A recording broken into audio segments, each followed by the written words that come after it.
Hello students, I am your educator Imran Khan from prime academics. और आज हम लोग टॉपिक स्टार्ट कर रहे हैं मेडिकल IIT फाउंडेशन के लिए 12 बोर्ड्स का टॉपिक कोलम्स लॉ स्टार्ट कर रहे हैं। ठीक है, तो चलो कोलम्स लॉ टॉपिक स्टार्ट करते हैं। तो सबसे पहले कोलम्स लॉ के बेसिक्स के बारे में हम आप लोग को बता देते हैं। तो कोलम्स लॉ बेसिकली जो बेस्ड है हमारा वो चार्जेस पे बेस्ड है। ठीक है ना, चार्जेस जो होते हैं वो दो टाइप के होते हैं, आपको ये पता है, एक पॉजिटिव चार्ज और एक नेगेटिव चार्ज। ठीक है, तो अभी हम मेनली दो चार्जेस की बात कर रहे हैं, Q1 और Q2। अब आप लोगों को ये बात पता है कि चार्जेस चाहे पॉजिटिव हो चाहे नेगेटिव हो, चाहे पॉजिटिव नेगेटिव हो, उनके बीच में फोर्स होगा। ठीक है, तो इन दोनों चार्जेस के सेंटर से हम जो डिस्टेंस मान ले रहे हैं वो R मान ले रहे हैं। तो कूलम ने बताया था कि जो फोर्स होगा अट्रैक्टिव और रिपल्सिव वो डिपेंड करेगा चार्जेस के मैग्नीट्यूड पर। और कैसे डिपेंड करेगा? डायरेक्टली डिपेंड करेगा, यानी जैसे जैसे चार्जेस का मैग्नीट्यूड बढ़ेगा वैसे वैसे उनके बीच का फोर्स भी क्या हो जाएगा? बढ़ता जाएगा। और ये फोर्स इन्वर्सली प्रोपोर्शनल होगा उनके बीच की डिस्टेंस के स्क्वायर के। डिस्टेंस जितना ज़्यादा होता जाएगी फोर्स उतना ही क्या होता जाएगा? कम होता जाएगा। इनको अगर हम कंबाइन कर लें तो कंबाइन करने पे हमारी इक्वेशन बन जाएगी F proportional to Q1 Q2 by R square. अब आपको ये बात पता है कि जब भी हम प्रोपोर्शनैलिटी साइन को हटाते हैं तो साइन हटाने पर कुछ ना कुछ कांस्टेंट आता है। तो कांस्टेंट को हम यहाँ पर K से डिनोट कर सकते हैं। फॉर्मूला आ गया हमारा K Q1 Q2 by R square. But ये कांस्टेंट की एक फिक्स्ड वैल्यू होती है और इस फिक्स्ड वैल्यू के अकॉर्डिंग मैं क्या कर रहा हूँ, इस कांस्टेंट को हटाकर इस कांस्टेंट को मैं डिनोट कर रहा हूँ 1/4 पाई एप्सिलॉन नॉट से। ये ध्यान रखना है भाई, ये फॉर्मूला हम तभी लगा पाएंगे जब चार्ज पार्टिकल एयर में या फिर वैक्यूम में रखे होंगे।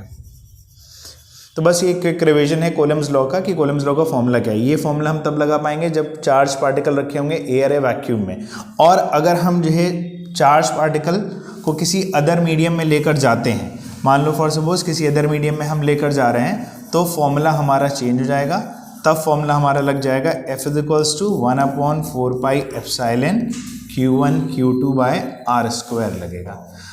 अब यहाँ पर जो एप्सिलॉन नॉट था इसको हम लोग बोलते हैं परमिटिविटी ऑफ फ्री स्पेस बोलते हैं, और ये एप्सिलॉन क्या है? परमिटिविटी ऑफ द मीडियम है। और ये जो परमिटिविटी है ये परमिटिविटी ऑफ फ्री स्पेस से रिलेटेड होती है। ये परमिटिविटी ऑफ फ्री स्पेस का कितना टाइम्स होती है? K टाइम्स होती है। और यहाँ पर हमारा K एक नया टर्म है जिसको हम डाइलेक्ट्रिक कांस्टेंट बोलते हैं। डिफरेंट मीडियम के लिए K की वैल्यू जो होती है वो डिफरेंट होती है। ठीक है ना, तो स्ट्रेट अभी अगर हम देखें तो एक फॉर्मूला हमारा फोर्स का ये है एयर वैक्यूम के लिए, और अदर मीडियम के लिए हम ये फॉर्मूला यूज़ करेंगे जहाँ पे epsilon K times of epsilon not के बराबर होगा। अब हम लोग इस पे मेनली क्वेश्चंस को स्टार्ट करेंगे, देखते हैं क्वेश्चन कैसे इस पर आ रहे हैं। तो मैंने क्या किया है, इस कोलम्स लॉ के ही टॉपिक को 3 टाइप में बांटा हुआ है। हर टाइप पे बेस्ड हम लोग एक एक तरीके से क्वेश्चन करेंगे। तो सबसे पहले हम लोग जा रहे हैं टाइप 1 पे, जो कि सिंपल फॉर्मूला बेस्ड है। तो मैंने आपके लिए क्वेश्चन यहाँ पर दे रखा है, इसको देखते हैं क्वेश्चन कैसे हम कर सकते हैं वाला। तो क्वेश्चन में देखते हैं क्या दिया हुआ है। If the distance between the 2 point charges is half and their individual charges are doubled, then what would happen to the force between them. तो अगर हम जनरल सिनेरियो में बात करें तो क्वेश्चन में चल क्या रहा है, हमें ये पता है कि कूलम्स लॉ होता है F is equals to 1/4 pi epsilon naught Q1 Q2 by R square. ये फॉर्मूला मैं एयर वैक्यूम के लिए लगा ले रहा हूँ क्योंकि यहाँ पर कोई मीडियम मेंशन नहीं है, इसलिए मैं मीडियम की बात भी नहीं कर रहा हूँ, मैं एयर वैक्यूम के लिए सिंपली लगा रहा हूँ। तो जनरल सिनेरियो में दो चार्जेस हैं Q1 और Q2 और डिस्टेंस R है। अच्छा, इक्वल पॉइंट कह रहा था if the distance between the 2 equal point charges हैं। इक्वल चार्जेस हैं तो जो हमने Q1 Q2 ले रखा है उसको हम लोग चेंज कर लेते हैं। इनको हम क्या कर लेते हैं, Q और Q ही ले लेते हैं। तो जब हम इनको Q और Q लेंगे तो Q इंटू Q हो जाएगा, अपॉन डिस्टेंस हो जाएगा आपका R स्क्वायर हो जाएगा। ये जनरल इक्वेशन हम मान लेते हैं इक्वेशन नंबर 1। अब नए कंसेप्ट के अकॉर्डिंग चलें, जो क्वेश्चन कह रहा है उसके अकॉर्डिंग हम बात करते हैं। कह रहा है चार्जेस जो है नए फोर्स मुझे निकालना है, कब? जब चार्जेस को मैंने क्या कर दिया है, हाफ कर दिया है। यानी Q को मैं Q/2 लूँगा, दूसरा भी Q हमारा Q/2 होगा, और डिस्टेंस को हमने क्या कर दिया है, डबल कर दिया है। तो जो पहले डिस्टेंस हम R ले रहे थे वो अब डिस्टेंस हम 2R लेंगे, 2R का होल स्क्वायर करेंगे। और कांस्टेंट पे तो कोई फर्क नहीं पड़ने वाला है क्योंकि हम मीडियम चेंज नहीं कर रहे हैं। अब इसको और सॉल्व करेंगे तो F डैश हो जाएगा 1/4 पाई एप्सिलॉन नॉट, ऊपर हो जाएगा Q स्क्वायर बाय 4, नीचे हो जाएगा 4R स्क्वायर। अब ये 4 और 4 हो जाएंगे मल्टीप्लाई, तो 4 4 16 हो जाएगा। 16 को एक काम कर देते हैं, बाहर कर देते हैं। तो 1/16 1/4 pi epsilon naught Q square by R square. और अगर आप ये ब्रैकेट वाले अंदर वाले को देखिए तो ये पूरा जो इक्वेशन 1 लिखी है वही लिखा हुआ है सेम चीज़। तो एफ डैश यहाँ से जो हो जाएगा वो 1/16 टाइम्स ऑफ एफ हो जाएगा, यानी नया वाला फोर्स जो होगा वो पुराने वाले का 1/16 हो जाएगा। इसका मतलब जब हम ऐसा कर रहे हैं तो जो फोर्स हो रहा है वो बढ़ रहा है घट रहा है, सिंपली एफ में 16 डिवाइड हो रहा है, इसका मतलब हमारा फोर्स जो हो रहा है वो घट रहा है। क्लियर है बात सभी को? अब हम इसके नेक्स्ट क्वेश्चन की तरफ बढ़ते हैं। नेक्स्ट क्वेश्चन आपको ट्राई करके एक बार देखें कि यहाँ पे कहा है 2 पॉजिटिवली चार्ज आयंस हैं, कैरी कर रहे हैं इक्वल चार्ज और वो फोर्स एक्सपीरियंस कर रहे हैं इतना। तो सारा डेटा हम एक काम कर लेते हैं, इस डेटे को धीरे धीरे सारा हम मार्क कर लेते हैं क्या क्या डेटा दिया हुआ क्वेश्चन में। तो ये हमें फोर्स दिया है 2 इक्वल पॉइंट चार्जेस के बीच का, और इनके बीच की हमें डिस्टेंस भी दी है 5 एंगस्ट्रॉम दी, ये डिस्टेंस हो गया आर हमारा। तो हमसे कह रहा है कितने इलेक्ट्रॉन्स मिसिंग है ईच आयन से। तो मुझे चार्ज, देखिए आप लोग को ये बात पता है कि चार्ज किसी में डेवलप होता है due to transfer of electrons. तो किसी में अगर पॉजिटिव चार्ज है तो उसमें उतने इलेक्ट्रॉन कम है, और नेगेटिव चार्ज है तो उसमें उतने इलेक्ट्रॉन ज़्यादा है। अच्छा, दोनों चार्जेस इक्वल हैं, बोला है इक्वल चार्जेस हैं, तो दोनों Q1 और Q2 मैं Q मानूंगा। तो जनरल एकदम सिनेरियो में बात करते हैं, जो फॉर्मूला होता है उसको देखते हैं। तो F इक्वल्स टू फॉर्मूला होता है 1/4πε0 Q into Q by distance R square हो जाएगा।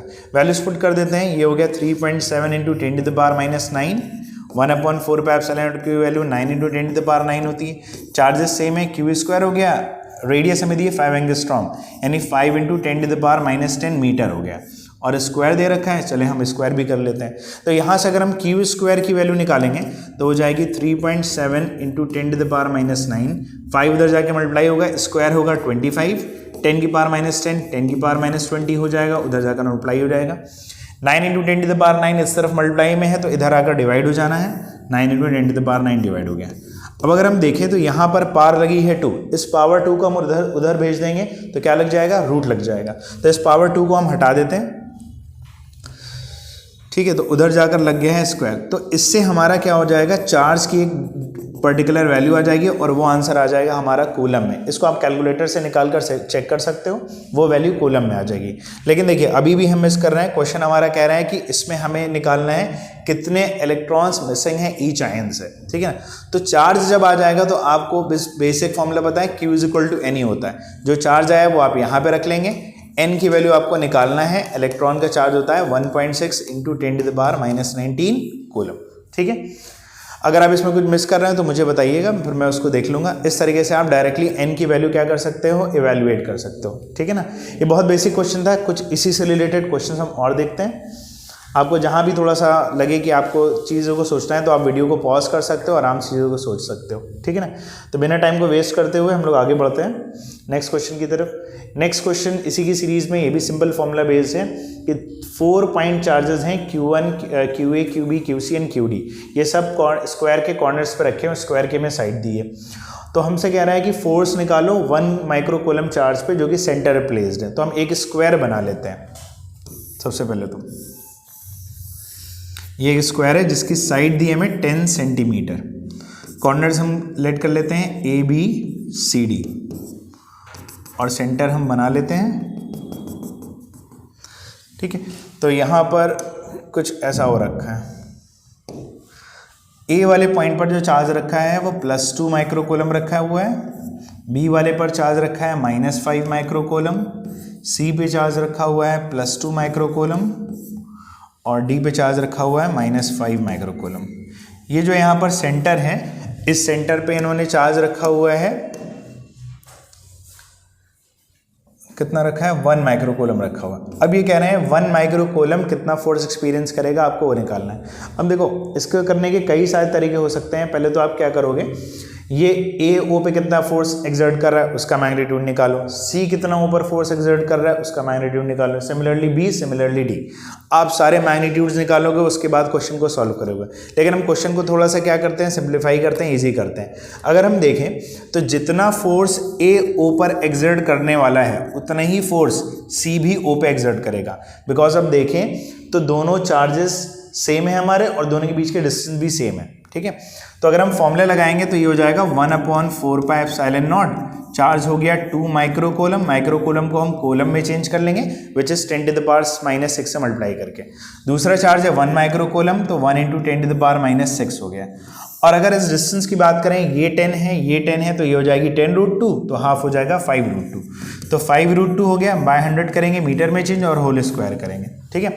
वैल्यू निकालने की जरूरत नहीं है, सिंपली हम इसको इतना ही कर लेते हैं। इन सिमिलर मैनर अगर आप देखो तो B जितना O पे फोर्स एक्सर्ट करेगा उतना ही फोर्स D O पे भी एक्सर्ट करेगा, और उसको भी हम इसी तरीके से फाइंड कर सकते हैं। 1/4πε0 Q1 हो गया हमारा 5 × 10⁻⁻6 और Q2 हो गया 1 × 10⁻⁻6 अपॉन डिस्टेंस हो जाएगी वही 5√2/100 का होल स्क्वायर, ठीक है। तो ये समझ में आ गया कि जो AO CO का मैग्नीट्यूड होगा सेम, BO और DO का मैग्नीट्यूड होगा सेम। अब हमें पता है कि फोर्स एक वेक्टर क्वांटिटी है, तो वेक्टर क्वांटिटी मतलब मैग्नीट्यूड हमने निकाल लिया, बची क्या है डायरेक्शन। तो डायरेक्शन इस डायग्राम में अगर हम देखें तो A पॉजिटिव चार्ज है, B पॉजिटिव चार्ज है, तो A O को रिपेल करेगा, O A को रिपेल करेगा, लेकिन हमें नेट फोर्स निकालना है O पर, तो A O को रिपेल करेगा इस डायरेक्शन में, तो FA की डायरेक्शन ये होगी, ठीक है। इन सिमिलर मैनर अगर आप देखें तो C भी O को रिपेल करेगा, उसकी डायरेक्शन अपवर्ड होगी। अब आप देखें FO और FC, ये OC हो गया, ये OA हो गया, OC कह दो या CO कह दो, बात एक ही है। तो FAO और FCO ये दोनों फोर्सेस इक्वल इन मैग्नीट्यूड है, हमने यहाँ पर निकाल रखे हैं, और आप देखें तो इनकी डायरेक्शन एग्जैक्टली एक दूसरे के ऑपोजिट है, तो ये दोनों फोर्सेस एक दूसरे को क्या कर देंगे, कैंसिल कर देंगे। In similar manner B charge जो है वो नेगेटिव है, तो वो O को क्या करेगा, अपनी तरफ अट्रैक्ट करेगा, और D भी नेगेटिव है, वो भी अपनी तरफ O को क्या करेगा, अट्रैक्ट करेगा। ये दोनों भी फोर्सेस इक्वल इन मैग्नीट्यूड है, डायरेक्शन अपोजिट है, तो ये भी दोनों एक दूसरे को क्या कर देंगे, कैंसिल आउट कर देंगे। अब आप देखें तो यहाँ पर 4 फोर्सेस थे, AO ने CO को कैंसिल कर दिया और BO ने DO को कैंसिल कर दिया, तो अब यहाँ पर कोई नेट फोर्स तो बचा ही नहीं। यहाँ पर इस तरीके से हम कह सकते हैं कि नेट फोर्स कितना हो जाएगा, 0 हो जाएगा। अब ये बात अगर क्वेश्चन आपके एग्जाम में आता है तो आप इस चीज़ को, जैसे जो चीज़ मैंने समझाई उसको लैंग्वेज में आप लिखेंगे, और अगर यही बात आपको अगर मान लिए कॉम्पिटिटिव में है तब तो आपको कुछ बताने की जरूरत नहीं है, डायरेक्टली आपका आंसर आने वाला है, ठीक है। चलते फिर इसी की सीरीज में नेक्स्ट हम लोग टाइप की तरफ बढ़ते हैं। जो हमारी नेक्स्ट टाइप है वो है आपका रीडिस्ट्रीब्यूशन ऑफ चार्जेस, ठीक है। इस पे देखिए मोस्टली एक क्वेश्चन जो है मिल जाता है एग्जाम में, या फिर जो है कॉम्पिटिटिव में भी क्वेश्चन मिलता है। तो पहले इसका हम कंसेप्ट समझ लेते हैं, कंसेप्ट है क्या, ठीक है ना। इस कंसेप्ट को समझने से पहले, ठीक है, हम 2 चीज़ों के बारे में बात करने वाले हैं। एक कंजर्वेशन ऑफ चार्ज के बारे में बात करेंगे, फिर हम रीडिस्ट्रीब्यूशन ऑफ चार्जेस के बारे में बात करेंगे। तो कंजर्वेशन ऑफ चार्ज को कंजर्वेशन ऑफ एनर्जी की तरह हम रिलेट करते हैं कि कंजर्वेशन ऑफ एनर्जी था क्या, कि energy can neither be created nor be destroyed but it can B change from one form into another form.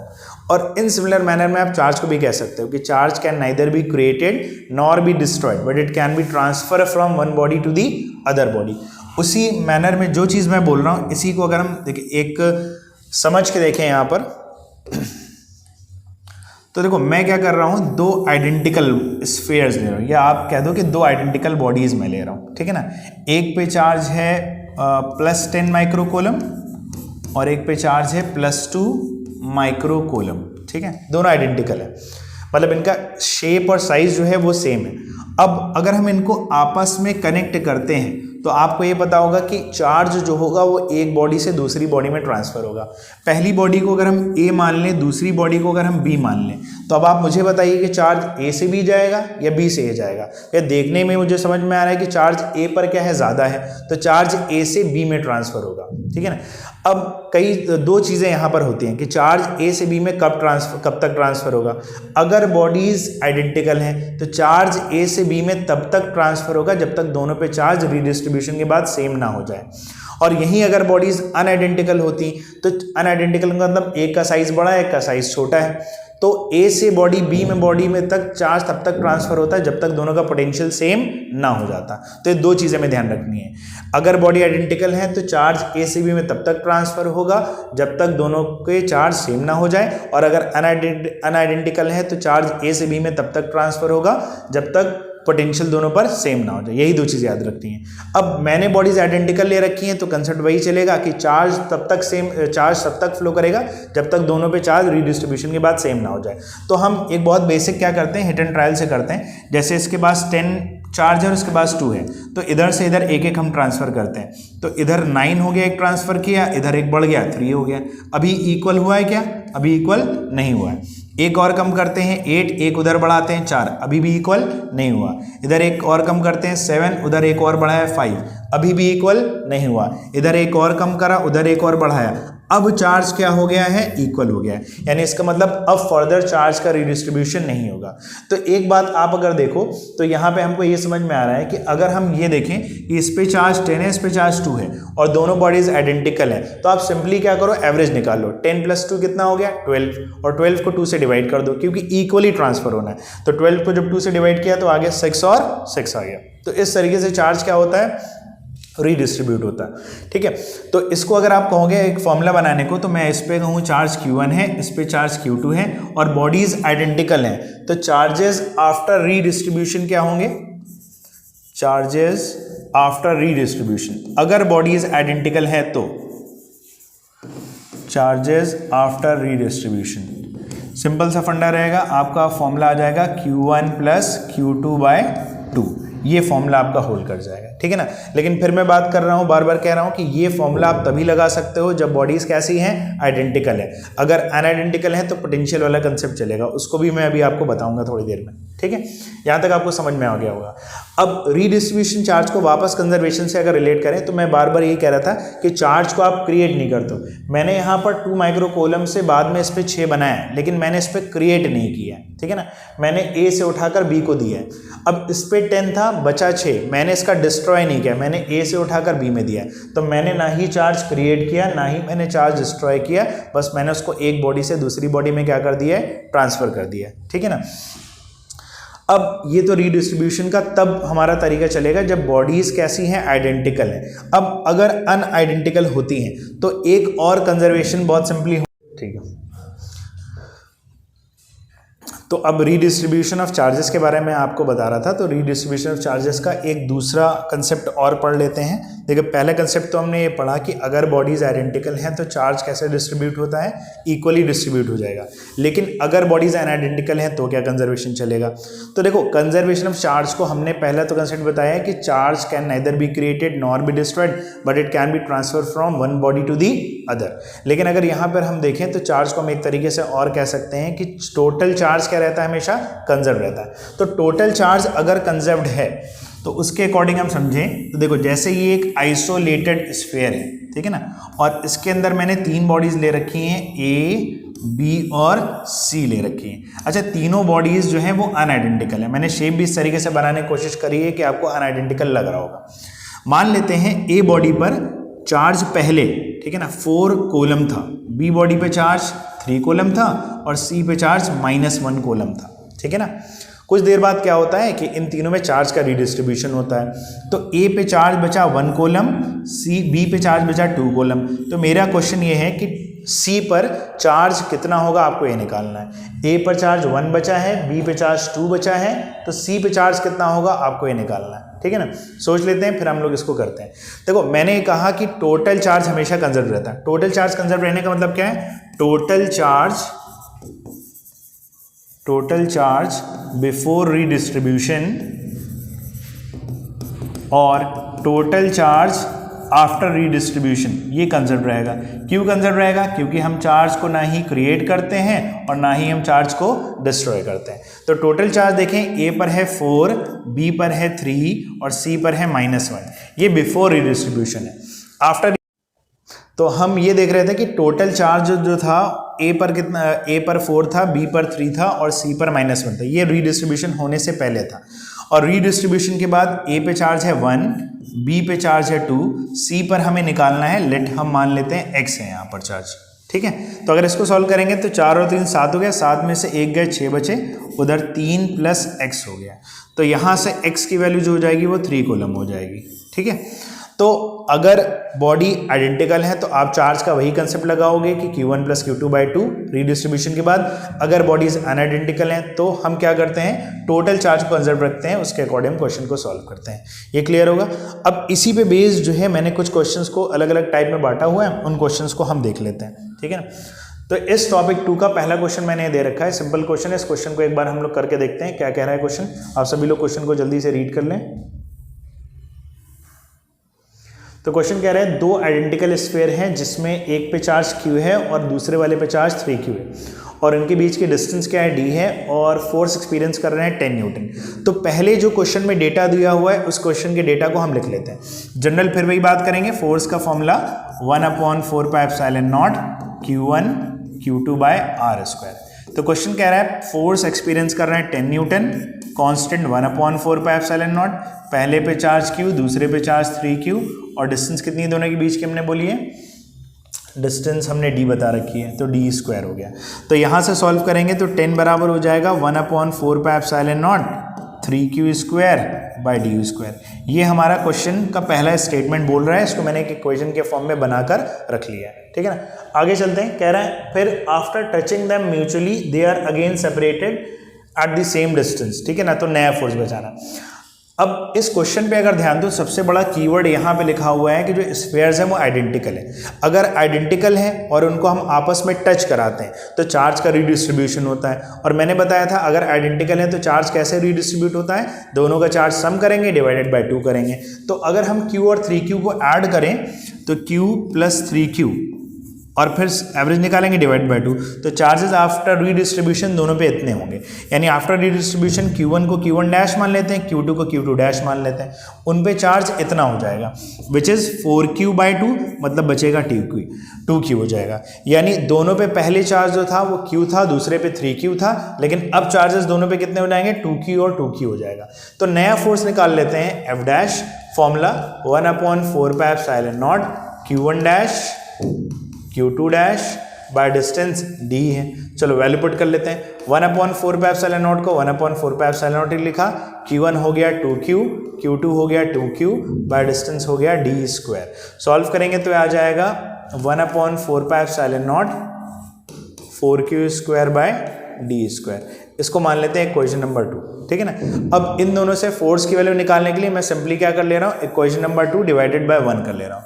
तो अगर 2 डिवाइडेड बाय हम 1 करते हैं तो 2 वाली हमारी क्या है, f dash is equals to 1/4πε0 4q square by D square, और 1 वाली हमारी क्या है, 10 is equals to 1/4πε0 3q square by D square.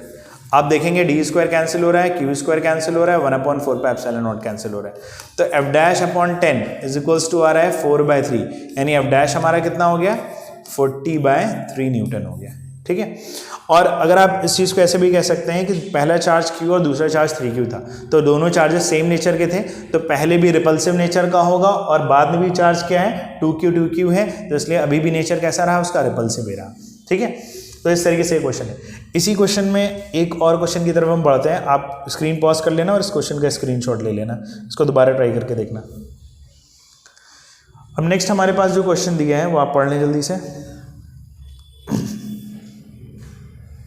तो क्वेश्चन कह रहा है दो इक्वल चार्ज आइडेंटिकल स्फीयर्स हैं ए और बी। फिर से वही देखें आप कीवर्ड, तो यहाँ पे आ रहा है जो आइडेंटिकल मेटालिक स्फीयर्स हैं, ठीक है, और रिपेल कर रहे हैं, इतने फोर्स से रिपेल कर रहे हैं। हम क्या कर रहे हैं, एक अनदर आइडेंटिकल चार्ज को ला रहे हैं। अब देखो एक क्वेश्चन का थोड़ा सा कंसेप्ट इन्होंने चेंज किया है। हम तीसरा स्फीयर लेके आ रहे हैं, वो भी आइडेंटिकल है, ठीक है ना। अच्छा वो अनचार्ज है, मतलब उस पर कोई भी चार्ज नहीं है। पहले उसको ए से टच कराया है और उसके बाद उसको mid point between A B में रख दिया है। तो एक काम करते हैं, क्वेश्चन का जो पहला पार्ट कह रहा है उसके अकॉर्डिंग हम चलते हैं। जो पहली लाइन कह रही है कि फोर्स का फॉर्मूला हो जाएगा 1/4πε0 q1 q2 by R square होगा। फोर्स हमें दिया है 2 × 10⁻⁵, 1/4πε0 तो कांस्टेंट है। आइडेंटिकल मेटालिक स्फीयर्स हैं, इतने फोर्स से इक्वल चार्ज हैं, तो q1 को भी q लेंगे और q2 को भी हम q लेंगे। डिस्टेंस हमें दी नहीं है तो हम r ही मान लेते हैं, r स्क्वायर। तो यहाँ से 2 × 10⁻⁵ की एक इक्वेशन बन गई, वो बराबर हो गया 1/4πε0 q square by R square को। इसको इक्वेशन नंबर 1 मान लेते हैं, ठीक है।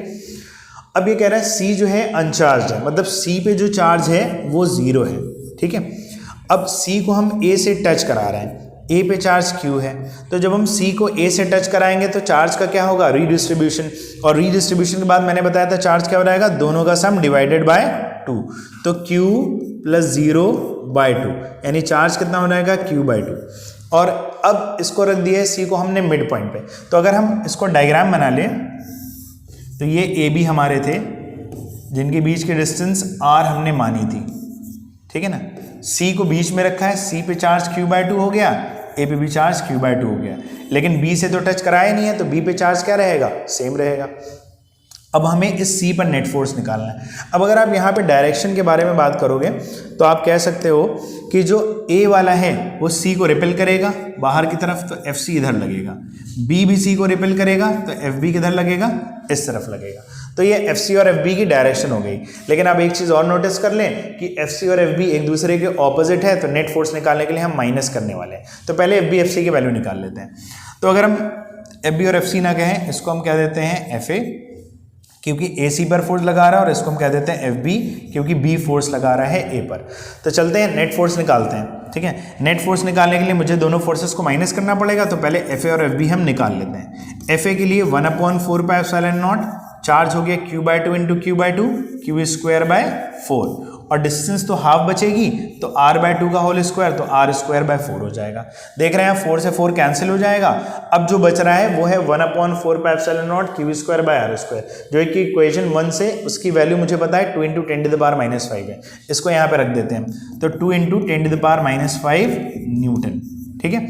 और FB के बारे में अगर हम बात करें तो 1/4πε0 क्या हो जाएगा multiplication, Q into Q by 2, तो Q स्क्वायर बाय 2 हो जाएगा। ये Q बाय 2 नहीं है, Q और Q बाय 2 है। अपॉन डिस्टेंस ये फिर से हाफ है, तो R स्क्वायर बाय 4, ये 2 2 4 कट जाएगा, 2 ऊपर चला जाएगा, अंदर बचेगा 1/4πε0 Q square bye R square. फिर से ये जो वैल्यू है हम इक्वेशन 1 से रख लेंगे 2 × 10⁻⁵, तो ये हो गया 2 × 2 × 10⁻⁵, और ये हो गया 4 × 10⁻⁵ न्यूटन। अब आप देख लें C पॉइंट पर तो दोनों फोर्सेस एक दूसरे के ऑपोजिट है, तो नेट फोर्स निकालने के लिए हम करने वाले हैं माइनस। अब क्योंकि बड़ा कौन है, FB बड़ा है, इसलिए हम FB माइनस FA कर लेंगे, और FB हमने रख लिया 4 × 10⁻⁵, FA रख लिया 2 × 10⁻⁵, और हमारा आंसर आ गया 2 × 10⁻⁵ न्यूटन, ठीक है। अच्छा एक चीज़ और ध्यान रखें, आपने जो नेट फोर्स निकाला है, फोर्स एक वेक्टर क्वांटिटी है, और वेक्टर क्वांटिटी में मैग्नीट्यूड डायरेक्शन दोनों होता है। तो हमने मैग्नीट्यूड तो लिख ही दिया है, बची है डायरेक्शन। अगर आप डायरेक्शन देखें तो क्योंकि फोर्स B बड़ा है तो B की डायरेक्शन किधर जा रही है, टूवर्ड्स लेफ्ट और राइट, टूवर्ड्स लेफ्ट जा रही है, और लेफ्ट ये क्या है, टूवर्ड्स A। तो हम साथ ही साथ डायरेक्शन को ही मेंशन कर देंगे, टूवर्ड्स A मेंशन कर देंगे, ठीक है। अब इसको स्क्रीन पॉज करके आप इसका स्क्रीनशॉट ले लेना, ठीक है। इस तरीके से क्वेश्चन आपको बुक्स में मिलेंगे, इनको ट्राई जरूर करें आप। चलते हैं अपने नेक्स्ट टॉपिक, तो क्लास चलते हैं फिर अपने नेक्स्ट टॉपिक की तरफ। कूलम्ब्स लॉ का हमारा लास्ट टॉपिक है। कौन सा टॉपिक है, सुपरपोजिशन प्रिंसिपल, ठीक है। तो इस लास्ट टॉपिक पे सुपरपोजिशन प्रिंसिपल को आपने वेक्टर्स में ऑलरेडी देखा हुआ, आप इसमें वेक्टर से फेमिलियर है, लेकिन इसको मैं फिर से यहाँ पे आपके लिए रिवाइज करा देता हूँ कि एक चार्ज पार्टिकल मान लिए Q है, और वो कई सारे charge particle Q1, Q2, Q3 and सभी से क्या है, सराउंडेड है, ऐसे सो ऑन Qn तक पार्टिकल लगे हुए। तो आपको पता है ये सभी इस पर फोर्स एक्सर्ट करने वाले हैं, ठीक है ना। अब अगर पॉजिटिव होगा तो रिपेल कर देगा, नेगेटिव होगा तो अट्रैक्ट होगा, कुल मिला के सब फोर्स इस पर एक्सर्ट करेंगे। तो ये चार्ज पार्टिकल जितना फोर्स एक्सपीरियंस करेगा, यानी ये जितना नेट फोर्स एक्सपीरियंस करेगा, वो बाकी सारे फोर्सेस के वेक्टर सम के बराबर होगा। अब कई सारे स्टूडेंट जो होते हैं ये इस वेक्टर सम वाली बात को नहीं समझ पाते हैं, क्योंकि क्लास 11 में वेक्टर को ध्यान से नहीं पढ़ा होता है, ठीक है ना, इसलिए। लेकिन देखो मैं इसको बहुत सिंपल लैंग्वेज में तुम्हारे लिए समझा दे रहा हूँ। हम कह रहे हैं कि ये सारे चार्ज पार्टिकल इस पर फोर्स एक्सर्ट कर रहे हैं, तो नेट फोर्स सारे फोर्सेस का क्या है, वेक्टर सम है। इसको बहुत सिंपल भाषा में अगर मैं बोलूं तो मैं ये कह सकता हूं कि जैसे कई सारे चार्ज पार्टिकल फोर्स एक्सर्ट कर रहे हैं एक चार्ज पार्टिकल पर, अब वो सारे फोर्सेस की डायरेक्शन सेम है, तो सिंपली क्या करोगे, नेट फोर्स निकालने के लिए सभी को ऐड कर लोगे। अब अगर कुछ वेक्टर उसके अपोजिट डायरेक्शन में है तो उन वेक्टर को आप क्या करोगे, माइनस करोगे, ठीक है ना, सिंपल। और अगर वेक्टर डिफरेंट डायरेक्शन में जा रहे हैं तो फिर हम ट्रायंगल लॉ लगाएंगे, या रिजल्टेंट लॉ, या फिर हम क्या कर सकते हैं, ट्रायंगल लॉ के अलावा कंपोनेंट भी मेथड से हम कर सकते हैं उसको। तो कंपोनेंट मेथड हो गया, ट्रायंगल लॉ, इसको आप वेक्टर से आप देखोगे तभी इस पे क्वेश्चन कर पाओगे। मैंने सिंपल लैंग्वेज में बोला कि आप इस सुपरपोजिशन प्रिंसिपल कैसे लगा सकते हो। अगर फोर्सेस सेम डायरेक्शन में है तो सिंपली आप ऐड कर लो, फोर्सेस अपोजिट डायरेक्शन में जा रहे हैं तो माइनस कर लो, अगर डिफरेंट डायरेक्शन में जा रहे हैं तो या तो ट्रायंगल लॉ लगा लो या तो आप क्या करो, कंपोनेंट बेस कंपोनेंट तोड़कर फिर क्या कर लो, आप उस क्वेश्चन को सॉल्व करो। ठीक है, तो सुपरपोजिशन प्रिंसिपल ये कह रहा है। अच्छा, अब अगर आप देखो कि ये सब इस पर फोर्स लगा रहे हैं तो कुछ फोर्स अगर ये एक्सपीरियंस कर रहा है तो ये किसी ना किसी डायरेक्शन में घूमेगा, चलेगा, मोशन करेगा। ठीक है ना, लेकिन अगर ये इक्विलिब्रियम में है, इक्विलिब्रियम मतलब ये अपनी स्टेट को कंटिन्यू करे। अब स्टेट वो रेस्ट भी हो सकती है, मोशन भी हो सकती है। अब अगर कोई भी चार्ज पार्टिकल इक्विलिब्रियम में होगा, इसका मतलब इक्विलिब्रियम की हम लोग ने पढ़ी है दो कंडीशन होती है। ठीक है ना, कि या तो बॉडी पे नेट फोर्स जीरो होगा या तो बॉडी पे नेट टॉर्क जीरो होगा। तो यहां से अगर चलें कि अगर ये रेस्ट में, तो रेस्ट में तभी होगा जब नेट फोर्स बॉडी पे कितना होगा, जीरो होगा। तो कभी भी क्वेश्चन कह देगा कि इक्विलिब्रियम में है तो हम हमेशा ध्यान रखेंगे उस चार्ज पार्टिकल पर नेट फोर्स निकालेंगे और नेट फोर्स को जीरो के इक्वल कर देंगे। ये कीवर्ड आप ध्यान रखें, इसको अभी हम नेक्स्ट क्वेश्चन में यूज करने वाले हैं और इस पे क्वेश्चन आते भी हैं। तो चलते हैं क्वेश्चन की तरफ बढ़ते।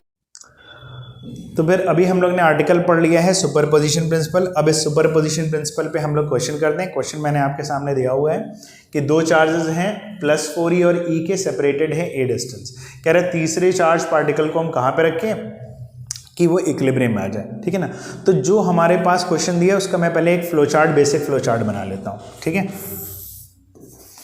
एक तरफ चार्ज है प्लस का 4e और एक तरफ चार्ज है प्लस का e। दोनों के बीच की डिस्टेंस कितनी है, a मीटर है, यह हम a मान लेते हैं। तो कह रहे हैं तीसरे चार्ज पार्टिकल को हम कहाँ पर रखें कि पूरा सिस्टम किस में आ जाए, इक्विलिब्रियम में आ जाए। ठीक है ना, अब एक बात तो पहले आप ये समझ लो कि अगर चार्जेस प्लस प्लस के हैं तो वो दोनों एक दूसरे को क्या करने वाले हैं, रिपेल करने वाले हैं। तो रिपेल करने के लिए तीसरे पार्टिकल को कहाँ बैठना पड़ेगा, आप सोच के देखो, बाहर बैठेगा इनको रोकने के लिए, इक्विलिब्रियम में लाने के लिए, या अंदर बैठेगा। तो बात यही आती है कि अगर मुझे क्या करना है, इन दोनों एक दूसरे से रिपेल होकर दूर भाग रहे हैं तो तीसरे चार्ज पार्टिकल को कहीं बीच में बैठना पड़ेगा। बीच में मतलब इन बिटवीन कहीं बैठना पड़ेगा, मिड पॉइंट नहीं बोल रहा हूँ मैं, तो बीच में बैठना पड़ेगा। अब यहीं पर अगर चार्जेस नेगेटिव होते तो नेगेटिव नेगेटिव भी रिपेल करते। ठीक है ना, और रिपेल करने पर क्या होता है, फिर तीसरे चार्ज पार्टिकल को कहाँ बैठना पड़ता है, बीच में बैठना पड़ता है। ये बहुत बेसिक चीज़ है, आप इसको याद कर लो भैया। प्लस प्लस भी क्या करने वाले हैं, रिपेल, तो तीसरा बैठेगा बीच में। माइनस माइनस भी करने वाले हैं रिपेल, तो तीसरा बैठेगा बीच में। लेकिन अगर एक प्लस का होता, एक माइनस का होता, अब ये एक दूसरे को अट्रैक्ट करते हैं। अब तुम्हें इस अट्रैक्शन को रोकना है, तो रोकने के लिए अब आप बीच में नहीं बैठ पाओगे क्योंकि रिपल्शन नहीं हो रहा है, तो आपको बैठना पड़ेगा बाहर। क्वेश्चन ये आता है कि अब आप सोचोगे कि हम बैठे बाहर किसके पास, प्लस के पास बैठे या माइनस के पास बैठे। देखो, प्लस माइनस का कंसेप्ट नहीं है रोकने का, कंसेप्ट क्या है, मैग्नीट्यूड का कंसेप्ट है। जिसका चार्ज का मैग्नीट्यूड कम होगा हम उसके नियरर बैठेंगे, तो हम क्या करेंगे, इजीली फिर उसको क्या कर पाएंगे, रोक पाएंगे। तब आप फोर्स की वैल्यू क्या कर पाओगे, या जो भी आपको वैल्यू कैलकुलेट करनी है वो कैलकुलेट कर पाओगे।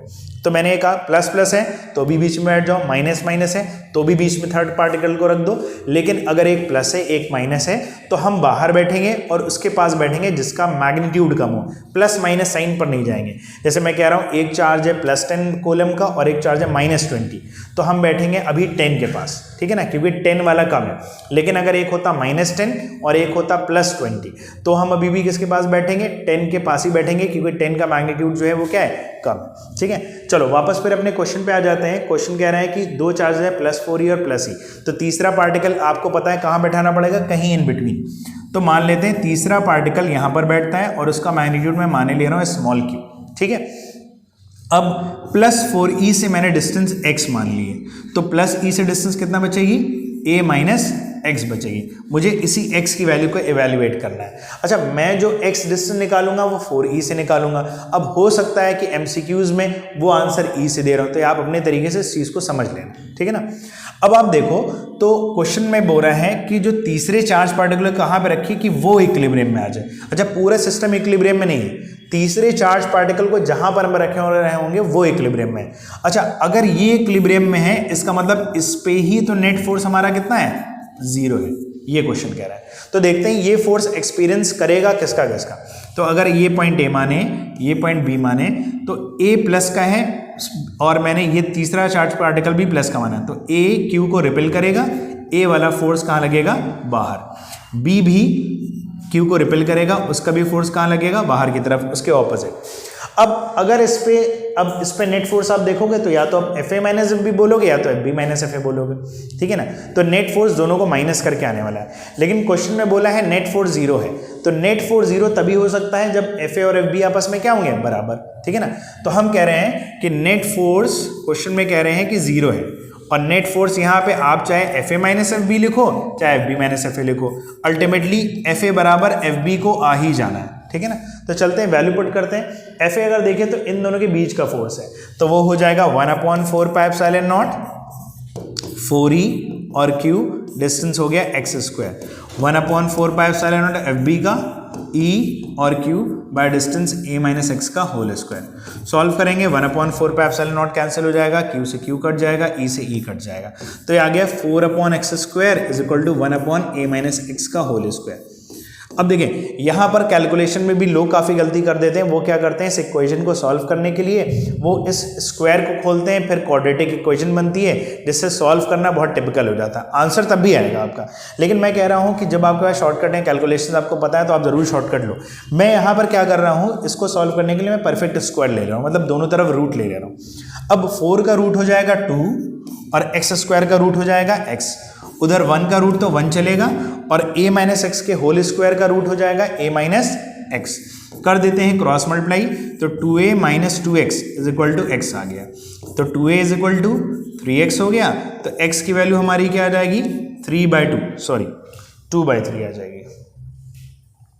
तो x की वैल्यू हमारी आ जाएगी 2a/3 मीटर आ जाएगी। अब एक मीटर या जो भी यूनिट होगी वो यूनिट आ जाएगी।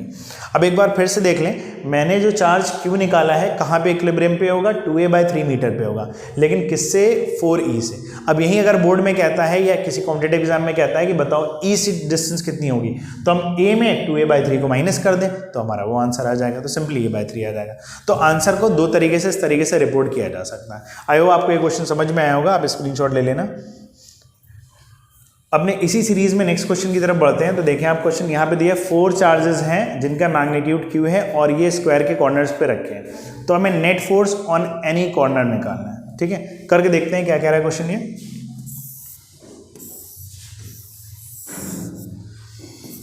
हर कॉर्नर पे चार्ज Q है, कॉर्नर्स को हम एक काम करते हैं A B C D मान लेते हैं, ठीक है, और ऐसा देख लेते हैं। अब यहाँ पे और हमें जो साइड दी है वो a मीटर की दी है, साइड जो है सारी वो a मीटर की है, स्क्वायर है। अब हमें किसी एक कॉर्नर पे मुझे फोर्स निकालना है, तो हम एक कोई भी कॉर्नर पे फोर्स निकालने की कोशिश करते हैं, ठीक है। तो कोई भी कॉर्नर मान लो, मैं D कॉर्नर ही माने ले रहा हूँ। तो अगर आप देखें D पे जो चार्ज ये Q बैठा हुआ है, ठीक है ना, ये फोर्स एक्सपीरियंस करने वाला है 3 लोगों का, क्योंकि ये 3 लोगों से सराउंडेड है, मतलब 3 चार्ज पार्टिकल सराउंडेड है। अब देखो आप अगर, तो A वाला B प्लस का, D वाला B प्लस का, तो A वाला D को रिपेल करेगा बाहर की तरफ, तो A वाला फोर्स D पर इधर लगाएगा, C वाला फोर्स रिपल्शन की वजह से इधर फोर्स लगाएगा, और B वाला डायगोनल के अलॉन्ग इस डायरेक्शन में फोर्स लगाएगा, ठीक है ना। अब सबसे पहले हम मैग्नीट्यूड निकाल लेते हैं। तो अगर आप FA देखो और FC देखो, दोनों का चार्ज सेम है, डिस्टेंस सेम है, तो मैग्नीट्यूड भी सेम होगा। तो 1/4 pi epsilon not Q into Q हो गया Q स्क्वायर, बाय डिस्टेंस हो गई A स्क्वायर। इसको मान लेते हैं इक्वेशन नंबर 1। और अगर आप FB की बात करोगे तो वो हो जाएगा 1/4 पाई एप्सिलॉन नॉट, चार्ज फिर से वही बात है, Q इंटू Q हो गया Q स्क्वायर, बाय डिस्टेंस हो गई है, ये A है ये A है, तो डायगोनल हो जाएगी A√2 पाइथागोरस थ्योरम से। तो A√2 का आप स्क्वायर करोगे तो 2A स्क्वायर आ जाएगा, इक्वेशन नंबर 2 हो गया, ठीक है ना। मैंने A√2 का स्क्वायर किया है, क्योंकि आप हाइपोटेनस निकालोगे सॉल्व करके तो A√2 आएगी, तो वो 2A स्क्वायर हो गया। अब मुझे निकालना है नेट फोर्स D पर। देखो यहाँ पर फिर वही जो मैंने सुपरपोजिशन में बताया था, वही प्रॉब्लम एक क्रिएट होने वाली है कि अगर D पर मुझे नेट फोर्स निकालना है, तो या तो मैं फोर्सेस को ऐड करता, या तो सब्ट्रैक्ट, या तो मैं ट्रायंगल लॉ लगाता, या फिर यहाँ पर देखो कि फोर्सेस ना ही सेम डायरेक्शन में है जो ऐड कर लें, ना ही एक दूसरे के ऑपोजिट है जो मैं माइनस कर लूँ, तो मैं या तो ट्रायंगल लॉ लगाऊंगा, या तो मैं इसको क्या करूँगा, कॉम्पोनेंट बेस करूँगा, ठीक है ना। तो मुझे कॉम्पोनेंट बेस मेथड ज़्यादा बढ़िया लगता है, मैं उस तरीके से ही आपको करके दिखाऊंगा, ठीक है ना। उसको करना थोड़ा सा इजी रहता है। अब आपको ये पता है स्क्वायर का जो डायगोनल होती है, ये एंगल 45 डिग्री का बनाएगी यहाँ पर, तो ये भी 45 होगा और ये भी 45 होगा। तो मैं क्या करूंगा, सिंपली इस FC का हॉरिजॉन्टल और इस FC का वर्टिकल कॉम्पोनेंट निकालूंगा। सेम काम वही A के साथ करूंगा। अब आपको ये पता है, अगर आप FC का हॉरिजॉन्टल कॉम्पोनेंट निकालोगे तो हो जाएगा FC cos 45 और ये वाला कॉम्पोनेंट हो जाएगा FC sin 45। जिसमें एंगल है, मेरी सिंपल सी ट्रिक है, जिसमें एंगल है मैं उसमें cos बढ़ा लेता हूँ, जिसमें एंगल नहीं होता मैं उसमें sin बढ़ा लेता हूँ। ठीक है ना, आप उसको ट्रायंगल लॉ से भी वैसे भी करके देख सकते हो। इन सिमिलर मैनर FA का ये वाला कॉम्पोनेंट FA cos 45 और FA का वर्टिकल कॉम्पोनेंट FA sin 45। आप देखें अगर तो FC sin 45 FA sin 45, ठीक है ना, FC और FA का मैग्नीट्यूड सेम है, तो FC sin 45 FA sin 45 का भी मैग्नीट्यूड सेम होगा। डायरेक्शन आपको ऑपोजिट एक दूसरे के दिखाई दे रही है, तो ये दोनों एक दूसरे को क्या कर देंगे, कैंसिल आउट कर देंगे। अब बचे 3 फोर्स, ये बचा और FB बचा। अब आप देखो तो तीनों सेम डायरेक्शन में, तीनों के एरो सेम लाइन पर लाई कर रहे हैं, मतलब तीनों फोर्स अब हमारे क्या हो जाएंगे, ऐड हो जाएंगे। तो नेट फोर्स जो D पर होगा वो हो जाएगा FB plus FC cos 45 plus FA cos 45। बस करना कुछ नहीं है, आप इन तीनों वैल्यूज़ को यहाँ पर पुट कर दो, सॉल्व करके आंसर निकाल लो। ठीक है ना, इस तरीके से हम फोर्सेस की क्या कर लेंगे, कैलकुलेट कर लेंगे। अब मैंने तुम्हारे सामने जो एग्जाम्पल बताया आप लोगों को, वो एक स्क्वायर का एग्जाम्पल लेकर बताया। इसी तरीके से एग्जाम में ट्राइंगल भी हो सकता है, हेक्सागन भी हो सकता है। ठीक है ना, इस तरीके से क्वेश्चन मिल सकते हैं आपको। ठीक है, तो मैंने लास्ट वाला एक जो क्वेश्चन नंबर 3 दिया है, ये आपके होमवर्क के लिए दिया, आप इसका स्क्रीनशॉट ले लें और इसको करके देखना। अगर आपको कोई भी डाउट आता है, ठीक है ना, जितने भी क्वेश्चंस किए हैं, तो आप मुझको क्या कर सकते हो, ईमेल कर सकते हो या मुझे नंबर्स पे आप व्हाट्सएप के थ्रू पूछ सकते हो। ठीक है ना, और आप हमको फेसबुक, इंस्टाग्राम और जो है यूट्यूब पर भी आप क्या कर सकते हो, फॉलो कर सकते हो। और अब हमारी कुछ नई वीडियोस क्या रहेंगी, आपके लिए आती रहेंगी। कुछ टाइम के लिए हम लोग थोड़ा सा ब्रेक ले लिया था, कुछ ज़्यादा बिजी हो गए थे, लेकिन अब आपके लिए नई वीडियोज़ हमारी आती रहेंगी। बहुत जल्दी हमारे और भी एजुकेटर्स हमारे साथ जुड़ने वाले हैं, नया नया कंटेंट आपको मिलने वाला है। थैंक यू, और कमेंट करते रहिएगा, सब्सक्राइब करते रहिएगा। ठीक है, थैंक यू गाइज, बाय।